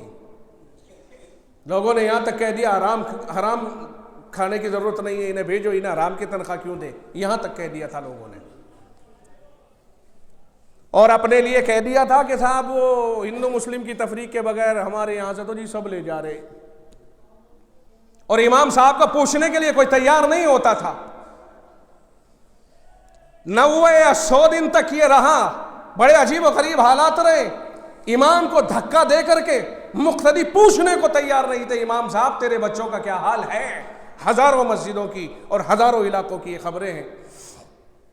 حالات تو ہم سے بھی پوچھو نا, ہمارے سامنے تو رپورٹیں ہوتی تھی. خادم الاسلام علاقے کا بڑا ادارہ ہے, وہاں اس طرح کی رونے دھونے کی رپورٹیں پہنچتی رہتی تھی. ہمت کی, تھوڑی سی ہمت کی, اللہ نے ہمت دی. تقریباً 25-30 لاکھ روپے ایسے لوگوں کو وہاں تھوڑے تھوڑے کر کے بانٹے گئے تھے, اور علاقے کے لوگوں کو اس کا علم ہے اچھی طرح سے. اور انہیں 2-4 ہزار روپے کی جو مدد تھی نا, بہت بڑی نظر آ رہی تھی اس دور میں جب کچھ بھی نہیں تھا کسی کے پاس. میرے بھائی, یہ قرآن کریم کی خدمت ایک ایسی خدمت ہے کہ جو اس سے جڑ گیا بس سمجھ لو کہ وارے کے نیارے ہو گئے. کیونکہ اللہ کے نبی صلی اللہ علیہ وسلم نے خود فرمایا, خیرکم من تعلم القرآن وعلمہ, تم میں سب سے بہتر وہ ہے جو قرآن کریم کو سیکھے اور سکھائے. کون کہتا ہے؟ جناب محمد الرسول اللہ صلی اللہ علیہ وسلم کہتے ہیں. اور بہتر کیوں نہ ہو کہ کلام بہتر ہے, اور کلام بہتر کا ہے, خدا کا کلام. سمجھ میں آئی کہ نہیں؟ محمد الرسول اللہ پہ اترا جو تمام پیغمبروں کا امام, تمام کلاموں کا سردار, تمام کتابوں کو منسوخ کر دینے والا ناسخ کلام, اور قیامت تک اپنے وجود کو منوانے والا کلام, اور جس کے لیے اللہ تعالیٰ نے اتنی چوکسائی برتی کہ جب یہ نازل ہونا شروع ہوا تو اس سے پہلے کی حالات ایسے بنا دیے کہ آسمانوں پر فرشتوں کے پاس جنات چلے جایا کرتے تھے, جو وہاں سے خبریں لے کر کے نیچے آتے اور 1 میں 99 ملا کے 100 جھوٹ گھڑ کے کاہنوں کو بتاتے. جیسے ہی اس قرآن کے نازل ہونے کا مسئلہ آیا, اللہ نے پہرے بٹھا دیے, خبردار کوئی ایسی گستاخی اب نہیں ہوگی. کیوں کہ اللہ اس کلام کو قیامت تک کے لیے محفوظ رکھنا چاہتا تھا. اس لیے اللہ نے بندوبست, اور جب یہ نازل ہو رہا ہے تو جبریل جو ساری کائنات میں ایک طاقتور ترین فرشتہ, پھر ان کے ساتھ ملائکہ کا ایک گروپ جو چاروں طرف سے باڈی گارڈ کی حیثیت سے ہوتا, خبردار کوئی قریب تک نہ آ سکے. اور جب میرے آقا پہ قرآن کریم نازل ہوا کرتا, چاروں طرف پہرا لگ جاتا, اور اس انداز میں آقا کو قرآن دیا جا رہا ہے. اس کے بعد کہہ دیا اب جتنے پہلے آئے ہوئے میرے کلام تھے ان تمام کو میں کینسل کرتا ہوں. اللہ نے تورات کو بھی کینسل کیا, انجیل کو کینسل کیا, ہر چیز کو کینسل کر کے کہا اب قرآن ہی سے چلے گا. جو قرآن کو نہیں مانے گا اس کو نہیں مانا جائے گا. اور اعلان جاری کر دیا, اعلان جاری کر دیا. جمہوریت کے طرفدار سنیں اچھی طرح سے, قرآن نے اعلان جاری کیا, ان الدین عند اللہ الاسلام. اب دین اگر کوئی ہے اللہ کی نگاہوں میں تو وہ صرف اور صرف اسلام ہے. ہم نہیں کہتے, ہمیں پروردگار کہتا ہے. ہم تو صرف بتا رہے ہیں آپ کو, کہنے والا کون ہے؟ اللہ. کیا کہتا ہے جی؟ پڑھے لکھے حضرات ہیں آپ میں, سمجھدار ہیں, بدھیمان ہیں. کیا کہا اللہ نے؟ ان الدین عند اللہ الاسلام. اٹھاؤ قرآن کریم اور تیسرے پارے کے اندر آپ اس کو اٹھا کر کے پڑھیے، آپ کو قرآن کریم کے اندر انہی الفاظ کے ساتھ لکھا ہوا ملے گا، ان الدین عند اللہ الاسلام. مجھے تعجب ہوتا ہے اپنے ان نوجوانوں کے اوپر جو اس وقت میں اپنے اسکول اور کالج اور یونیورسٹیوں کے اندر وہ تاریخ پڑھ رہے ہیں جو تاریخ ہمارے بزرگوں کو غلط قرار دینے والی تاریخ ہے، جھوٹی تاریخ پڑھ رہے ہیں، اور کوئی مولویوں سے ملاقات کر کے صحیح کرنے کے بجائے پھر وہاں سے پرورش پا کے آتا ہے، وہ ہم سے لڑتا ہے، ہم سے لڑتا ہے. ہمیں کوئی شکوہ نہیں ہے اپنے ان بچوں کے اوپر، لڑو ہم سے جتنا لڑا جاتا ہے. برداشت کی صلاحیت اللہ نے دی ہے، برداشت کرتے رہتے ہیں. لیکن یاد رکھیں ان کے ماں باپ جن کے وہ بچے ہیں، جب وہ خداوند عالم کے یہاں شکایت کریں گے اور یہ کہیں گے وَقَالُوا رَبَّنَا إِنَّا أَطَعْنَا سَادَتَنَا وَكُبَرَانَا فَأَضَلُّونَ السَّبِيلَ، سنیں ان کے ماں باپ. میں ان بچوں کو نہیں بلکہ ان کے ماں باپ کو قرآن کریم کی آیت سنا رہا ہوں. میں آپ کے سامنے قرآنی آیتیں پیش کر رہا ہوں. اپنے پاس سے اگر کہتا آپ مجھے جھٹلا دیتے، مگر میں اپنے رب کا کلام آپ کے سامنے پیش کر رہا ہوں کہ یہ خود جب پھنسیں گے اپنی گمراہی، بد کرداری، بدعملی اور بد اعتقادی کی وجہ سے، تو یوں اپنے ماں باپ کی شکایت اور ذمہ داروں کی شکایت اللہ سے کریں گے، جو اللہ نے ہمیں 1500 سال پہلے بتلا دی کہ تمہارے ساتھ یہ گھناؤنا کھیل کھیلا جائے گا. اور وہی بچے جن کے تم ادھیکاری اور افسر ہونے کی تمنائیں کرتے تھے، کہیں عقیدے خراب کر کے تمہارے خلاف کچھ کمپلینٹ نہ کر دے. کمپلینٹ کیسے ہوگی؟ کہ یوں ہوگی ربنا، توجہ ورنہ کٹ جائے گی بات، دھیان سے اتر جائے گی. یوں شکایت کریں گے، اللہ سامنے موجود ہے. نعرہ تکبیر، زور سے بولو، نعرہ تکبیر. خداوند عالم سامنے موجود ہے، اور یہ اولاد جنہیں ہم نے پکڑ کر کے اسلام کی تعلیمات سے ہٹا کر اور انہیں لے کر کے دوسری جانب میں داخل کیا، اگر اسلام کو حاصل کرتے کرتے کچھ بھی حاصل کریں کوئی حرج نہیں، لیکن اسلامی تعلیم سے ہٹ کر اگر کوئی اپنا مستقبل بنانا چاہے تو پھر یہ عاجز اس سلسلے میں کلیئر کر کے کہے گا کہ وہ کبھی بھی اپنا صحیح راستہ نہیں پا سکتا، کبھی نہیں پا سکتا ہے. خداوند عالم نے کامیابی اسلام کے ساتھ رکھی ہے. ارے میرے بھائی آپ ایمانداری سے تو بتاؤ، سنو بہت خاص بات کہنے جا رہا ہوں. جس رب نے قرآن کریم کو بھیجنے کے بعد اپنا ہی اتارا ہوا کلام اٹھا لیا، سن رہے ہو جی؟ تورات اللہ کی بھیجی ہوئی کتاب تھی موسیٰ علیہ السلام پر، انجیل اللہ کی بھیجی ہوئی کتاب تھی عیسیٰ علیہ السلام پر، زبور اللہ کی بھیجی ہوئی کتاب تھی داؤد علیہ السلام پر. مگر اس نے کہا اب میرا آخری کلام قرآن آ گیا ہے، اب اس کے سامنے میں کسی کو ٹکنے نہیں دوں گا. اٹھا لیا، کینسل، یہ بھی کینسل، یہ بھی کینسل، اور کہہ دیا ان الدین عند اللہ الاسلام، دین اب در حقیقت اسلام ہے، اسلام. پھر آگے فرمایا وَمَن يَبْتَغِ غَيْرَ الْإِسْلَامِ دِينًا فَلَن يُقْبَلَ مِنْهُ، جو آدمی دین اسلام کے علاوہ کوئی اور دوسرا دین لے کے آئے گا ہرگز اسے قبول نہیں کیا جائے گا. کون کہتا ہے یہ بھی قرآن کریم کے تیسرے پارے کے آخری صفحے کے اوپر آیت موجود ہے. آپ اپنی تسلی کر لینا، میرے اس بیان کے بعد میرے ایک ایک لفظ کو چھاننے کی کوشش کرنا، اور ان دلائل کو جو میں آپ کے سامنے پیش کر کے جا رہا ہوں، آپ ان دلائل پہ کھلے دھڑو تبصرہ کرنا، مبصرین کے سامنے لے جانا. میں اپنے اس بیان کو اکثر و بیشتر کہہ رہا ہوں کہ انسان ہونے کے ناطے غلطیوں سے بنا ہوا انسان ہے، مگر میری کوشش یہ ہے کہ جو دلائل میں دے رہا ہوں وہ بے معنی اور بے بنیاد نہ ہوں. آپ ان دلائل کو چھنوا لینا، اور جس موقع پر میں یہ دلیلیں دے رہا ہوں آپ دیکھ لینا کہ میں دلیلوں کو منطبق کر رہا ہوں یا خامخواہ ہواؤں میں آپ کو متاثر کرنے کے لیے ہواؤں میں گانٹھ لگا رہا ہوں. آپ میرے جانے کے بعد میرے ان دلائل پر تبصرہ کر لینا. جو کہہ رہا ہوں نہایت ڈنکے کی چوٹ کہہ رہا ہوں. جس رب نے اعلان کیا کہ ان الدین عند اللہ الاسلام، اسلام ہے اصل، جس رب نے کہا کہ اسلام کے مقابل اب اگر کوئی دوسرا دین اور لو لے کر کے آئے گا فلن یقبل منہ، قبول نہیں کیا جائے گا. آپ کے 57 ممالک وہ کون سے لو کی بات کر رہے ہیں؟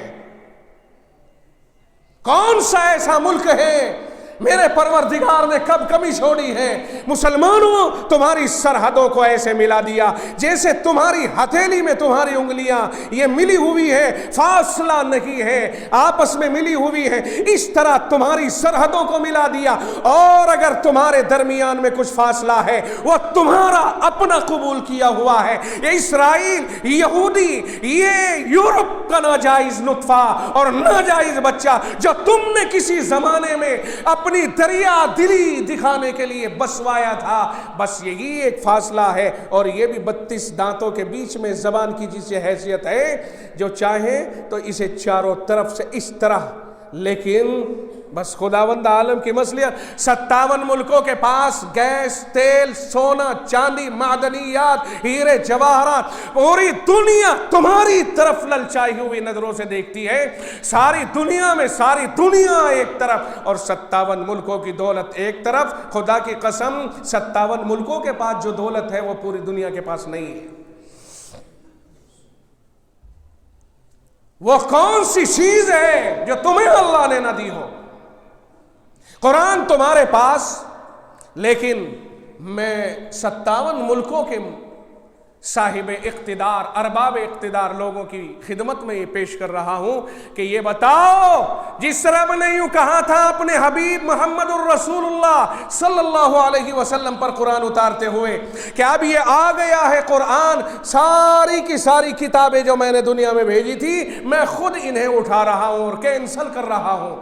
اور محمد الرسول اللہ صلی اللہ علیہ وسلم پر نازل ہونے والے اس کلام میں رب نے کہہ دیا تھا اسلام ہی اصل دین ہے، اس کے خلاف اگر کوئی دوسرا قانون لے کر کے آئے گا ہرگز اسے قبول نہیں کیا جائے گا. اب میں پوچھوں گا کہ یہ بتاؤ وہ کون سی ایسی پارلیمنٹ ہے، وہ کون سی ایسی عدالت ہے 57 ملکوں میں جس میں قرآن کے مطابق فیصلے ہوتے ہوں، جس میں قرآن کو اپنا امام مانا جاتا ہو، جس میں قرآن کے فیصلوں کے مطابق ملک کو چلایا جا رہا ہو. آپ کہتے ہیں یہ ہمارا آئین ہے، وہ کہتا ہے یہ ہمارا آئین ہے. 57 کے 57 آئین سے چل رہے ہیں، آئین انہوں نے اپنے بنائے ہیں. قرآن جو آئین رب نے دیا تھا مسلمان کے لیے، اس آئین کا کیا ہو گیا؟ کہاں گیا ہے وہ قرآن؟ کوئی قرآن کے مطابق ایک بھی حکم آپ پوری دنیا میں مجھے دکھا دیجئے.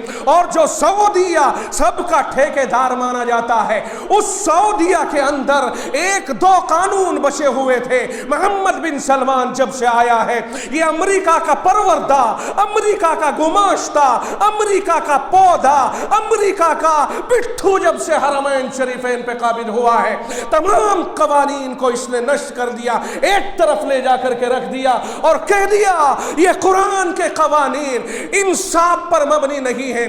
قرآن کے قوانین یہ آتنک جیسے قوانین ہیں. معاذ اللہ ثم معاذ اللہ، جس کا نظریہ اس طرح بنا ہو وہ حرمین شریفین کے اوپر خادم بن کے بیٹھا ہوا ہے.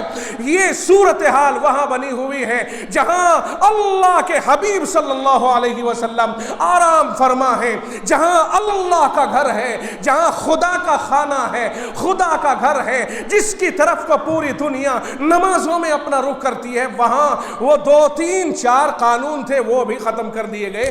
پوری دنیا کے اندر قرآن پر کہیں عمل نہیں ہو رہا ہے. مجھے آپ سخت لہجہ اپنانے کا تانا مت دینا.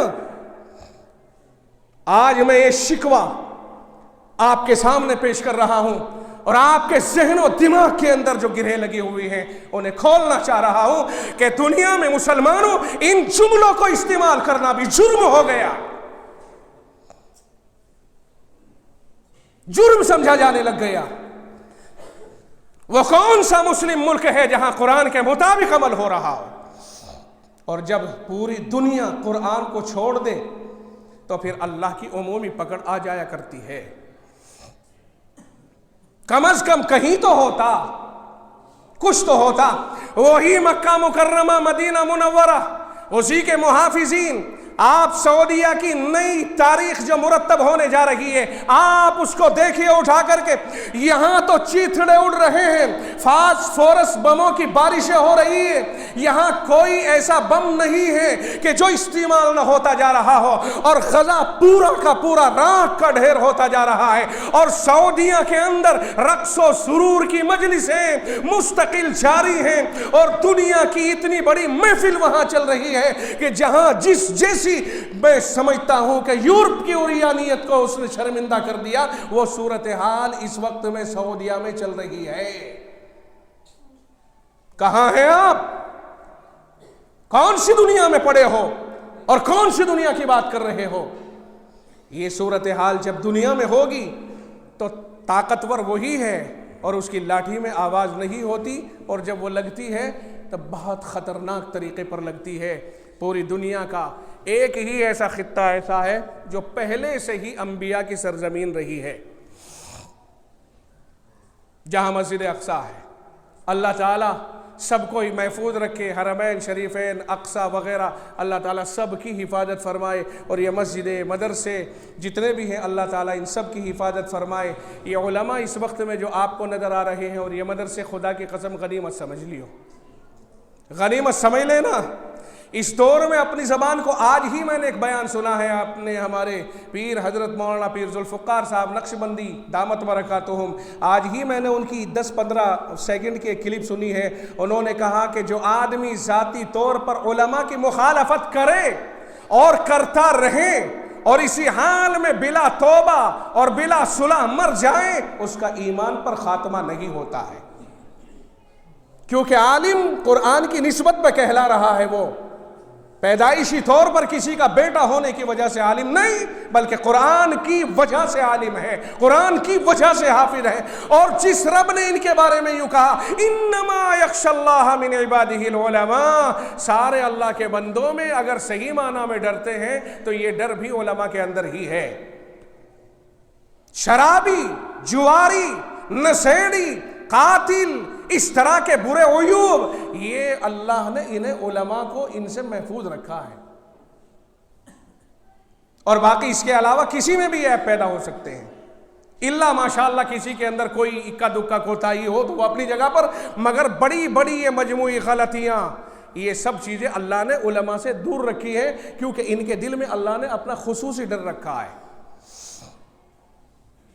جو اللہ کے حکم پر یہ عمل کر سکتے ہیں کوئی دوسرا نہیں کر پائے گا، اور اسی وجہ سے اللہ کے نبی علیہ السلام نے بھی ان کے ساتھ اپنا جو رشتہ پیش کیا ہے نا، وہ اس طرح کیا ہے۔ اللہ کے نبی علیہ السلام نے فرمایا ان العلماء ورثۃ الانبیاء، فرمایا سارے علماء نبیوں کے وارث ہیں۔ وارث، اور وارث اسے کہتا ہے جس کا رشتہ سب سے زیادہ قریبی ہوتا ہے۔ آپ کا بیٹا آپ کا وارث ہے نا، کیونکہ آپ کا رشتہ اس سے سب سے زیادہ قریب ہے۔ اور نبی وراثت میں مال تو نہیں چھوڑتا، وہ تو علم چھوڑ کر جاتے ہیں۔ جو علم حاصل کرے گا وہی عالم کہلائے گا، اور جو عالم کہلائے گا وہی نبی کی میراث کو حاصل کر کے نبی کا وارث بن جائے گا۔ تمہارے بیٹے کو کوئی تکلیف پہنچا دے تو تم بڑی پریشانی محسوس کرتے ہو جی، اور نبی کے وارث کو کوئی تکلیف پہنچا دے، ہائے ہائے، سن لو، نبی کے وارث کو کوئی تکلیف دے، دکھے اس کا دل، کمپلینٹ جائے گی رسول اللہ کے پاس، وہاں کمپلینٹ پہنچی، اگر رسول اللہ اس سے متاثر ہو گئے، کمپلینٹ پہنچی سیدھی رب کے پاس۔ تمہارا حامی تمہارے بیٹے کو تکلیف دے تو کون ہوگا؟ مگر عالم کو تکلیف دے تو حمایت میں رسول ہوگا، اور اس کی حمایت میں رب ذوالجلال ہوگا۔ ہائے ہائے، سمجھ لو بات کو جو میں کہہ رہا ہوں، اس پر اندازہ لگائیے۔ میں آخر میں اپنی بات کو یہاں ختم کر رہا ہوں کہ اللہ تعالیٰ نے ایک جگہ قرآن کریم میں یوں فرمایا یا ایھا الذین آمنوا اتقوا اللہ حق تقاتہ، اے ایمان والو اللہ سے ایسے ڈرتے رہو جیسے اس سے ڈرنا چاہیے، ولا تموتن الا وانتم مسلمون، اور تمہاری موت اسلام پر آئے، ایمان پر آئے۔ اب اسباب اختیار کرنا یہ ہماری بھی ذمہ داری ہے۔ دعا کرتے رہے اے اللہ زندہ رہوں، احکام پہ عمل کرتا رہوں، میری موت آئے تو زبان پر میرے کلمہ لا الہ الا اللہ ہو اور میرے دل کے اندر تیرا ہی عقیدہ ہو، تیری ہی محبت ہو، تیرے ہی دین پر جیوں اور تیرے ہی دین پر مر جاؤں، کیونکہ اللہ نے دین کے ساتھ ہمیں پیدا کیا ہے۔ قرآن اللہ کے نبی نے فرمایا کلو مولود یولد علی الاسلام، ہر پیدا ہونے والا بچہ فطرت اسلام پہ پیدا ہوتا ہے، بعد میں ماحول اسے کیا بنا دے، جس گھر میں پیدا ہوا جیسا اس کا ماحول ہوگا ویسا ہی فَأَبَوَاهُ يُحَوِّدَانِهِ أَوْ يُنَصِّرَانِهِ أَوْ يُمَجِّسَانِهِ، ماں باپ کا ماحول دیکھ کر کے بدلتا ہے، ورنہ جس وقت پیدا ہوا ہے وہ اسلام کی فطرت پہ پیدا ہوا ہے سیدھا، چاہے وہ کسی کے گھر پیدا ہو جائے، ہندو مسلم کوئی فرق نہیں، کسی بھی گھر پیدا ہونے والا بچہ اللہ کے نبی علیہ السلام کی اس حدیث کے مطابق اسلامی فطرت پہ پیدا ہوتا ہے، بڑا ہوتا رہتا ہے، ماحول قبول کرتا رہتا ہے، جس ماحول میں اس کے بڑے ہوتے ہیں اسی کی طرف ڈھل جاتا ہے۔ تو ہمیں چونکہ اللہ نے ایمان دے کے پیدا کیا تھا، میرے پروردگار زندگی کے جھمیلوں میں پھنسا کے اس ایمان کو ہم سے چھین نہ لینا۔ ہم درخواست کرتے ہیں کہ جب ہم مرے تو ایمان کی حالت میں مرے، اور یہ انسانی دنیا ہے چند دنوں کی، یہ کھیل ہے کھیل، باغیچہ و طفال ہے دنیا میرے آگے، ہوتا ہے شب و روز تماشا میرے آگے، یہ آنا جانا لگا ہوا ہے، یہ چند دنوں کی زندگی ہے۔ ہم جو آج یہاں بیٹھے ہیں اکٹھے، اسی طرح سے ہم ہمیشہ رہیں، ہمارے دل بھی اکٹھے ہو جائیں۔ آج تو مولانا آخر میں آپ کی اجازت سے ذرا سا ایک بات میرے ذہن میں آ گئی ہے، یہ بہت پائی جا رہی ہے جگہ جگہ پر، کہ آج یاد رکھیے مسلمانوں، خدا کی مدد اسلام کے نام پر آئے گی، برادریوں کے نام پر نہیں آئے گی۔ ہائے ہائے، میں نے کچھ کہہ دیا شاید۔ خدا کی مدد کے طلبگار بیٹھے ہوئے ہیں، یاد رکھیو یہاں بیٹھ کر کے تم وہ چھوٹی چھوٹی گٹھلیاں پڑھتے رہو، لا الہ الا انتا بھی پڑھتے رہو، دعائیں بھی مانگتے رہو، اور دلوں میں یہ ہو شیخ سید مغل پٹھان رانگڑ گجر اور یہ انصاری اور یہ تیلی اور یہ فلاں، یاد رکھنا جب میرا مسلمان بھائی جسے رب ذوالجلال نے ایک آخری تاجدار، جس پر تاجداریت کو ختم کر دیا گیا اور سارے نبیوں کی امامت کرا کے جسے کہہ دیا، ثابت کر دیا گیا کہ جس طرح یہ نبی تمام نبیوں کا امام ہے تو اس کی امت بھی تمام امتوں کی امام ہے،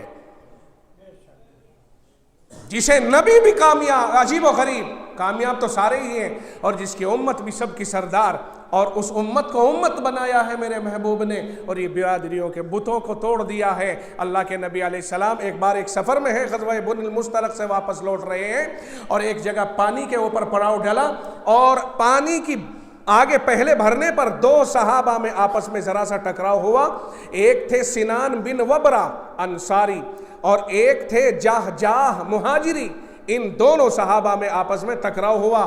یہ جو جاہ مہاجر تھے، انہوں نے اس انصاری کے اپنا کمان جو مارا تو سر پھوٹ گیا، اور انہوں نے جو آواز لگائی یا للانصار، یہ ہوتا تھا قبیلوں کو پکارنے کے لیے زمانے جاہلیت، اے انصار مدد کو آؤ، اس نے بھی کہا یا للمہاجرین، اے میرے مہاجر بھائیوں مدد کو آؤ، چنانچہ دونوں طرف کی آواز سن کر کے بھاگے لوگ، قریب تھا کہ خون خرابہ ہو جاتا، شیطان وہاں آ کر کے کام گڑبڑ کرا رہا تھا۔ اللہ کے نبی علیہ السلام کو معلوم ہوا، آپ تشریف لائیں، اور آپ نے دیکھ کر کے فرمایا سب سے پہلے ما بال دعوی الجاہلیہ، تحقیق ہوئی کہ یہ تو اس طرح کے نعرے لگ گئے ہیں، یا للانصار یا للمہاجر، اور دونوں خیمے آپس میں ٹکرانے کو تیار ہیں۔ تو اللہ کے نبی نے فرمایا ما بال دعوی الجاہلیہ، یہ جاہلیت کا دعویٰ اور نعرہ کیا ہے جو تم نے لگایا ہے، اس کا اسلام سے کوئی تعلق نہیں ہے، یہ تو کفریہ چیز ہے، جہالت کی بات ہے۔ آپ نے فرمایا دعوها فإنها منتنة، اسے چھوڑ دو، کبھی بھی اس طرح کے الفاظ زبان پہ نہ لانا، برادریاں اور قبیلے اور اپنے خاندان اس طرح کی چیزوں میں مت پڑھنا، فإنها منتنة، یہ تو بدبودار نعرہ ہے، ہمارا ہے یار، یہ میرے خاندان کا ہے یار، یہ میرے بھائی کا بھتیجا ہے، یہ میرا بھتیجا ہے، یہ میری برادری کا ہے، یہ میرے گاؤں کا ہے۔ یاد رکھیے شریعت اس چیز کا مکمل بائیکاٹ کرتی ہے۔ جب ہم برادریوں میں بٹ جائیں گے، یہ برادریاں، یہ قبیلے صرف نام کے لیے ہیں تاکہ پہچان ہو جائے کہ یہ فلاں کا، یہ فلاں کا، یہ فلاں کا، ان کے اوپر فضیلت کا کوئی دار و مدار نہیں ہے۔ میں نہیں، میرا پروردگار کہتا ہے یا ایھا الناس، او لوگو، انا خلقناکم من ذکر و انثی، ہم نے تو تمہیں ایک مرد اور ایک عورت سے پیدا کیا ہے۔ وہ کون ہیں؟ آدم اور حوا، وہ دونوں، ہم ساری کی ساری انسانیت ایک ہی ماں اور ایک ہی باپ کی اولاد ہے۔ وجعلناکم شعوبا وقبائل، اور ہم نے تمہاری شاخیں، تمہارے قبیلے، تمہارے خاندان، تمہاری یہ جو شاخیں اور برادریاں، فرمایا لِتَعَارَفُوا، ان کا صرف اور صرف اتنا سا کام ہے کہ تم آپس میں ایک دوسرے کو پہچان لے کہ کن لوگوں میں سے ہے، یہ کون ہے، یہ کون ہے۔ ورنہ اتنی بڑی دنیا اگر اس طرح سے پہچان نہ بنائی جاتی تو مسئلہ پھر بھی نہ حل ہو پاتا، دقتیں ہو جاتی۔ تو پہچان کے لیے یہ نشان لگا دیے، کوئی پیشے کی طرف منسوب ہو گیا، کوئی دادا کی طرف منسوب ہو گیا، کوئی علاقے کی طرف منسوب ہو گیا، کوئی کسی طرح سے، اور یہ اس طرح ان کی شاخیں بنتی چلی گئی۔ ورنہ رب کہتا ہے ان اکرمکم عند اللہ اتقاکم، سچائی یہ ہے بلا شبہ تم میں اللہ کی نگاہوں میں سب سے بہتر وہ ہے جو اللہ سے زیادہ ڈرنے والا ہے۔ جب برادریوں کے بت، خاندانوں کے بت، قبائل کے بت یہ ہمارے درمیان آئیں گے، یہ چودھری ہیں اور یہ غیر چودھری ہیں، یہ سید ہیں، یہ پٹھان ہیں، یہ فلاں ہیں اور یہ فلاں ہیں، پھر میں اس مسجد میں خدا کی قسم کھا کے کہتا ہوں، پھر دنیا کی کوئی بھی طاقت تمہیں اللہ کی پکڑ سے نہیں بچا سکتی ہے۔ نعرہ تکبیر، علماء اکرام، مدارس اسلامیہ، یاد رکھیو ہمارا کام مولویوں کا سمجھانا ہے۔ الیکشن لڑنا یہ آپ کا کام ہے، مولوی الیکشن نہیں لڑتا، نہ لڑاتا، سمجھاتا البتہ ضرور ہے کہ خدا کے بندو کبھی کبھی الیکشن کی دراڑ مرنو مر جاتے ہیں مگر نہیں بھر پاتی ہے۔ پردھان کوئی بنے، سفاسد کوئی بنے، ایم پی ایم ایل کوئی بنے، تمہاری موت پر اسے ایک آنسو کا قطرہ بہانے کی فرصت نہیں ہوگی۔ اور یہ جو دراڑیں ہم میں پڑ گئی، بھائی بھائی سے جدا، خاندانی خاندانی سے جدا، چچا تائیں آپس میں جدا، یہ سب چیزیں میرے بھائیوں شریعت یہ کہتی ہے کلکم بنی آدم، تم سب ابن آدم ہو، وآدم من تراب، اللہ نے آدم علیہ السلام کو مٹی سے بنایا۔ قرآن کریم کہتا ہے انما المؤمنون اخوہ، سارے ہی مسلمان بھائی بھائی ہیں۔ حدیث کہتی ہے کل مومن اخوہ، سارے مومن بھائی بھائی ہیں۔ اللہ کے نبی نے فرمایا المسلم کجسد واحد، سارے ہی مسلمان ایک جسم کی طرح سے ہیں، جسم میں اگر انگلی ٹوٹ جائے سارا جسم اس کی مدد کرتا ہے۔ آج ہمارا حال کیا ہو گیا ہے بھائی، کدھر جا رہے ہیں؟ اور نبی نے جو سارے مسلمانوں کو ایک جسم سے مثال دے کے سمجھا دیا، وہ اس لیے سمجھایا تاکہ احساس ہو جائے کہ اگر اس علاقے کا مسلمان متاثر ہو رہا ہے تو دنیا کے اندر احساس بیدار ہو، اور جہاں تک ہو سکے اس کی مدد ہو۔ میری انگلی اگر ٹوٹ جائے، میرا پیر، ہاتھ، آنکھ، دل، دماغ، ہر چیز انگلی کی خدمت میں لگ جاتی ہے۔ اسی طرح ہر مسلمان کے لیے اسی انداز سے سمجھے اپنے آپ کو پورا ایک جسم۔ اللہ نے پوری دنیا کے لا الہ الا اللہ پڑھنے والوں کو ایک جسم کے مانند قرار دیا ہے۔ وآخر دعوانا الحمدللہ۔